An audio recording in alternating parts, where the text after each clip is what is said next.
majority, what's the #1 priority for Jim Jordan in a House majority? Well, to do a couple of things. One, do what we said. So we need to pass the legislation that's consistent with what we campaigned on. We need to. But it'll stop, right? It'll Yeah. pass the House, and then there won't be enough senators, and of course Biden would veto it if there were. On the border, on big tech, on energy, we need to pass that legislation. If it gets to the Senate, he'll veto it. But we also then need to do the investigations in a way that's consistent with the Constitution. I mean, this is real important.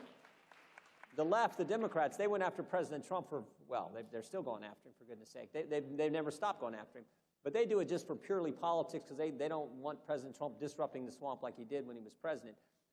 We got to do it in a way that's consistent with the Constitution. But we need to do it because the American people deserve the truth. They need to know, for example, did this virus really start in a lab? I'm convinced it did. We need to get the facts about that and make sure the country understands it. We need to know about the political nature of the Department of Justice. I mean, think about this. Last week, Senator Grassley has a whistleblower come to his office. The whistleblower says that they suppressed evidence of the Hunter Biden story, suppressed evidence that showed it wasn't disinformation. They suppressed that evidence. The person that the whistleblower said was key to that was this individual named Timothy Tebow at the Justice Department. At the same time, we got whistleblowers coming to our office who tell us that they're getting pressured to categorize and catalog every case they do as a domestic extremism, violent extremism case, when in fact they're not. And the same person doing the primary pressuring is this individual, Timothy Tebow.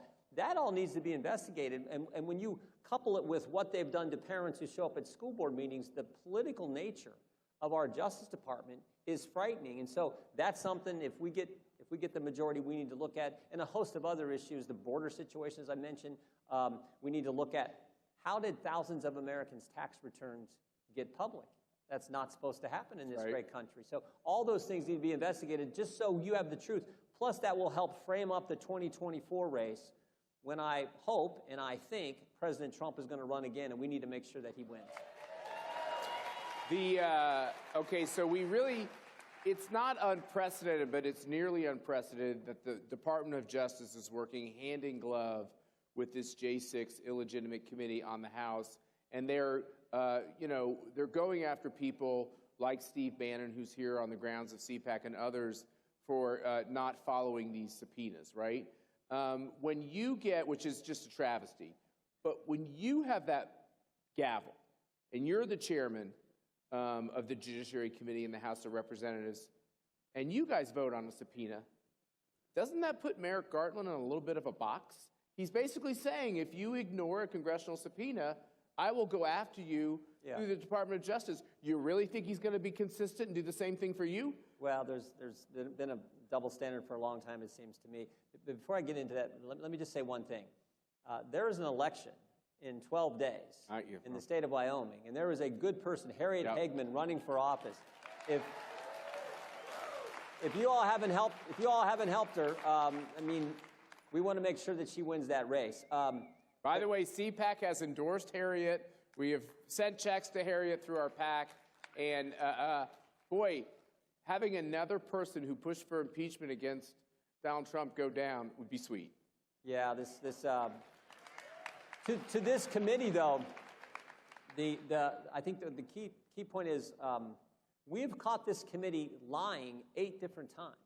I mean, they lied about Bernie Kerrick's travels. They lied about Barry Loudermilk, a colleague of mine, giving a tour of the Capitol. They lied about Jenna Ellis's documents. They lied about Eric Hirschman writing the note. They lied about the Secret Service. We caught him lying about Pat Cipollone and corroborating the story about if they went to the White House, they'd be charged. He said he didn't say that. And then they lied about me twice. I forwarded a text message to the White House Chief of Staff, and they said that it came from me when I forwarded from a lawyer in town who was former Inspector General for Don Rumsfeld. And then they played a video clip of me. I was doing an interview, and they played a video clip. In the video clip, I said, January 6th is the ultimate date of significance in a presidential contest because it's the last step. You know, you got the election, then the Electoral College meets, and their certification, and then the last step is Congress certifying the electors. And they left out an important part of that clip, because before I said January 6th is the most important date in a presidential contest. Before I said the late Justice Ruth Bader Ginsburg said January 6th is the ultimate date of significance. That sort of changes the context. So think about this. if we've caught him in 8 false statements without any access to the documents, without any ability to do the deposition, be in the deposition, see the transcripts, look at the evidence, if we've caught him in that many lies with that limited knowledge, imagine how many other false things they're telling the country. That is what is so wrong. There's a great scripture verse. Polly and I found this the other day. Proverbs 18:17, it says, the first to present his case seems right until another questions him. And it's like, that's the principle of cross-examination that we always have in any type of proceeding, any type of hearing, that unfortunately is not present with this January 6th committee. The Bible also talks about bearing false witness, which is awfully important, because if you have no truth, what do you have in government, right? And so back to this question of what do? You say there's an election in Wyoming. We still have to have a big red wave in November, but how are you thinking through this awesome responsibility you have? I think the investigations piece is the biggest piece. It's what you immediately jump to it. We have always had a philosophy under the previous 2 Republican speakers of, we should be careful. We don't want to do too much. We'll take baby steps. We'll do one thing at a time. And I remember people like John Dingell and Henry Waxman just flooding all their political opponents with a constant barrage of letters and inquiries. What is going to be Jim Jordan's approach? We're going to, like I said, we're going to do it in the right way, in a way that's consistent with the Constitution, but you got to be aggressive if you're going to get to the truth. Back up a second. Think about what they did, what the Justice Department did to moms and dads. So I always tell it this way. On September 29th, the National School Board Association, left-wing political group, writes a letter to the Biden White House saying, use the Patriot Act against parents. 5 days later, October 4th, the Attorney General of the United States issues a memorandum which does exactly what the left-wing political organization asked him to do 5 days prior.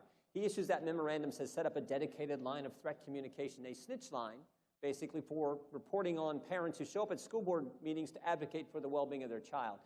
16 days after that, October 20th, the FBI sends out an email to agents all across the country, and that email says, use this threat tag designation, this EDU official, this designation, this threat tag, use that when you're investigating parents who've been reported on the snitch line that the memorandum was set up by the Attorney General. So think about it. September 29th, October 4th is the memorandum to U.S. attorneys. October 20th is the email to FBI agents. All that happens in 22 days.